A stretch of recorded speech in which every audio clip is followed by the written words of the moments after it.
उत्तर प्रदेश के कानपुर नगर से बड़ी खबर सामने आ रही है, जहां पर गोरखपुर में कानपुर के व्यापारी की हत्या का मामला। आज पुलिस कमिश्नर ने मृतक के परिजनों से की मुलाकात। कमिश्नर ने परिजनों से मुलाकात करने के बाद मीडिया को दी जानकारी। कहा, कल मुख्यमंत्री योगी आदित्यनाथ जी का होगा कानपुर आगमन। उसी दौरान मृतक मनीष के परिजन मुख्यमंत्री से करेंगे बात। बर्रा के आवास में पहुंचे कमिश्नर असीम अरोड़। संवाददाता मोहित ठाकुर की देखें ये विशेष रिपोर्ट।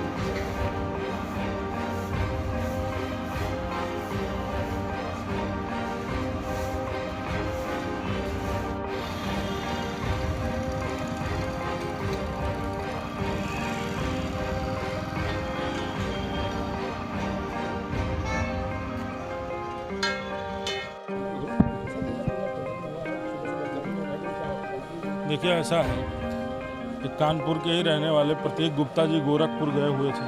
गोरखपुर में पुलिस के लोगों ने उनको इतनी बेरहमी से मारा और पीटा कि उनकी हत्या हो गई। और वहाँ पे समाजवादी पार्टी के लोगों ने मदद किया उनकी, और हमारे नेता आदरणीय अखिलेश यादव जी ने ट्वीट किया। उसके बाद FIR दर्ज की गई इस मामले में।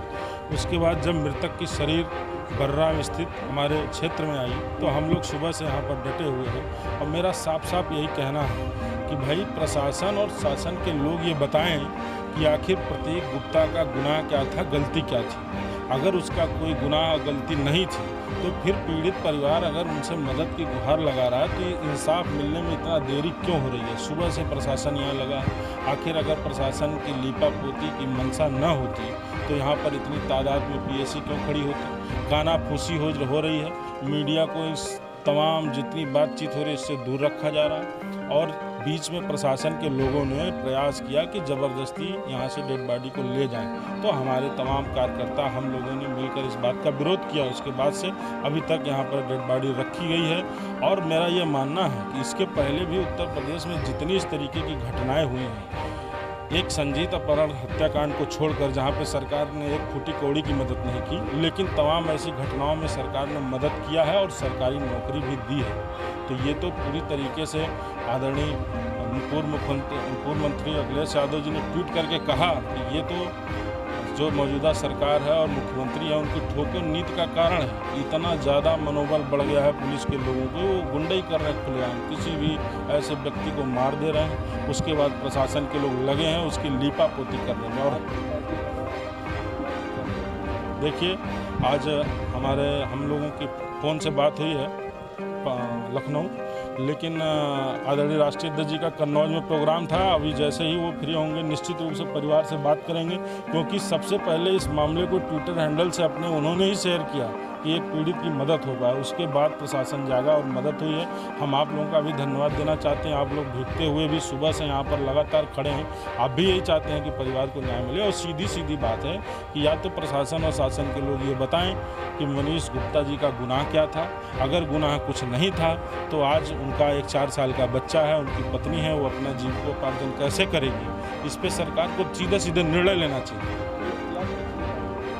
पुलिस की पूरी लापरवाही है। पुलिस पूरी तरीके से गुंडाई पे उतारू है। पुलिस यहाँ पर कुछ हमारे ऐसे भी नौजवान साथी हैं जिनको अकेले में बुला के कहती है अपना नाम और पता बताओ। तो भाई, हम लोगों पर दबाव न बनाओ। हम लोग समाजवादी पार्टी के लोग हैं। हम तो ये मान के चलते हैं एक पैर जेल में और एक पैर रेल में, हम लोगों का किसी को इंसाफ दिलाने के लिए। पीड़ित परिवार ने सीधे लिखित तौर पर अधिकारियों को सौंपा है। मीनाक्षी गुप्ता जी जो पत्नी हैं मनीष गुप्ता जी की, उन्होंने लिख के दिया है कि हमको जीविकोपार्जन के लिए 50 लाख रुपए की सरकारी मदद और एक सरकारी नौकरी दे दी जाए। इसी पर पूरे परिवार के लोग भी सहमत हैं और यहाँ का आम जनमानस भी सहमत है, जो सुबह से यहाँ पर इकट्ठा हुआ। धन्यवाद। को न्याय मिल जाए। उनके जो मुजरिम हैं जिन्होंने उनकी हत्या करी है, उनकी सिर्फ नौकरी ना हटे, उनको जो एक हत्यारे की प्रक्रिया जो आम नागरिक होता है उसको जो दंड मिलता है वही दंड चाहिए। सरकारी जो अधिकारी होते हैं उनके दंड अलग होते हैं, आम लोगों के दंड अलग होते हैं। मुझे ये नहीं चाहिए, मुझे आम लोगों वाला ही दंड चाहिए, क्योंकि सरकारी में दंड कम होता है, आम में ज़्यादा होता है। मुझे ये पसंद नहीं है। मुझे आम नागरिक की तरह ही उन्हें दंड चाहिए, बल्कि अधिकारियों को ज़्यादा होना चाहिए कि वो ड्यूटी पे होते समय ड्रिंक करी और मेरे पति को मारा है उन्होंने, हत्या कर दी वहीं पे, इलाज तक नहीं कराया, कुछ भी नहीं, एक ट्रीटमेंट करा देते तो शायद आज मेरा पति मेरे पास होता, क्योंकि वो डर गए थे धारा 307 न लग जाए, राइट? वो डर गए थे धारा 307 न लग जाए, क्योंकि उसमें लग गई तो गवाही मनीष दे देंगे, तब तो उनको गड़बड़ हो जाएगी, तो उन्होंने हत्या ही कर दी कि अब सबूत पेश करो और जीत के दिखाओ, और केस तो लंबे चल। इसीलिए आप लोग से अपील है कि केस लंबा मत चलने देना, आप ट्वीट करोगे जितना ही आप अधिकारियों तक मेरी बात पहुंचाओगे उतनी ही वो जल्दी काम होगा, वरना कल आप लोग के साथ के बगैर क्या मैं 12 घंटे में वो काम कर पाती जो कई दिन लग जाते हैं।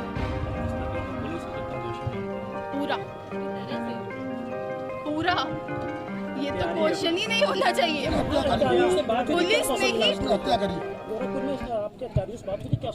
उन्होंने कहा कि हम निष्पक्ष जांच करेंगे। मैंने कहा, सीएम साहब की कॉल आई, फिर उसके बाद उन्होंने बोला मैं निष्पक्ष जांच करूंगा। पहले तो केस नहीं लिया था, सीएम साहब की कॉल के बाद उन्होंने हमारा केस ले लिया, दर्ज कर लिया, थोड़ा रद्दोबदल करके किया बट कर लिया। ठीक है, एक एक कदम हम भी बढ़ रहे हैं, ऐसा नहीं हम जिद पे अड़े हैं, बट हाँ न्याय तो चाहिए ना, ऐसा तो नहीं है ना हम न्याय नहीं मांगेंगे। तो ये आज का तो है नहीं, थोड़ा आगे जाएगा तो उसमें बस साथ देते रहिएगा, हम करते रहेंगे। मैम राज्य सरकार से क्या कोई है या देखिए, उन्होंने कल जितना सहयोग किया कार्रवाई में, मैं पूरी तरह संतुष्ट नहीं हूँ, ये बात मैंने कल भी बोली थी। उनके सबूत मिट जाने से मैं बहुत नाराज़ हूँ। उन्होंने जिस तरह रिपोर्ट ली है उससे नाराज़ हूँ, लेकिन उन्होंने हमारा थोड़ा सहयोग किया, इसलिए मैं संतुष्ट हूँ कि हाँ उन्होंने सहयोग किया। उन्होंने मुझे सांत्वना दी है कि बच्चे के लिए वो कुछ करेंगे। 10 और आरसीबी में 50 लाख रुपए की मदद की है। और केस ट्रांसफर की क्या मांग है? केस ट्रांसफर कन्फर्म किया जाए।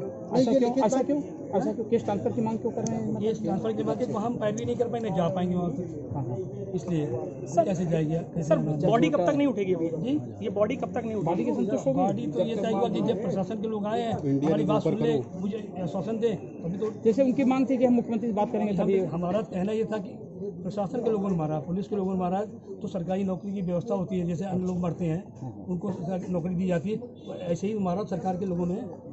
सर क्या परिवार से बातचीत हुई है? क्या बातचीत हुई आज? पहले आप लोग देख लो, पहले फ्रेम देखो। मैं बोलूँगा पहले आप सर ओके चलता ही रहेगा इनका, चलते ही। इंडिया न्यूज़ ऊपर करो। सर परिवार में क्या बातचीत हुई? आप कर लो भैया, जब सब शांत हो जाता बोलूँगा। रोल। सर क्या परिवार से बातचीत हुई? जी, माननीय मुख्यमंत्री जी के आदेश हुए और मैंने आकर के परिवार से बृहद स्तर पे गहराई से लंबी बातचीत की। जो परिवार का कष्ट है उसको समझने की कोशिश की। मुख्यमंत्री जी ने ये इच्छा व्यक्त की है, कल वो आएंगे कानपुर और परिवार मिलना चाहता था, तो परिवार को हम लोग कल भेंट कराएंगे। जो डिमांड्स परिवार की है, मैं समझता हूँ बहुत वाजिब है कि निष्पक्षता से इसमें जांच की जाए। इसके ऊपर आगे निर्णय मेरे स्तर पे नहीं है, इसलिए मैं नहीं कुछ कह सकता। जो मुआवजा या नौकरी की बात की गई है वो भी बताई गई है, उसको हम तत्काल प्रशासन को अवगत करा रहे हैं और उसके लिए अनुरोध भी करेंगे कि निर्णय इसका सानुकूलपूर्वक किया जाए। तो घटना बहुत दुखद है, परिवार की आवश्यकताएं भी बहुत वास्तविक हैं और सभी लोग परिवार के साथ हैं। मुझे पूरा विश्वास है कि मुख्यमंत्री जी आएंगे तो अपने परिवार से सर एक मांग उनकी ये है कि केस यहाँ ट्रांसफर किया जाए कानपुर, तो क्या मांग नहीं हो बॉडी टर्मिनेशन के लिए जाएगी? ये केस ट्रांसफर का निर्णय तो मेरे स्तर पर नहीं हो सकता। कल माननीय मुख्यमंत्री जी आएंगे तब उनके सामने बात रखी जाएगी। केस ट्रांसफ़र होते हैं लेकिन ऐसे नॉर्मल नहीं होते हैं कि गोरखपुर से कानपुर केस ट्रांसफ़र हो, विशेषज्ञ एजेंसी को ट्रांसफ़र होते हैं, सोसाइटी को होते हैं। तो इस संबंध में डिमांड परिवार द्वारा की गई है, जो न्यायोचित होगा मेरे ख्याल से कल बॉडी उठाने के लिए परिवार वाले तैयार हो? मेन समस्या थी कि बॉडी नहीं लेकर नहीं, ऐसी कोई बात नहीं। परिवार से हमारी बातचीत हुई है, जो सामान्य अनुष्ठान आदि है वो पूरा होगा और कल मुख्यमंत्री से मुलाकात। संतुष्ट हो गए? ठीक है।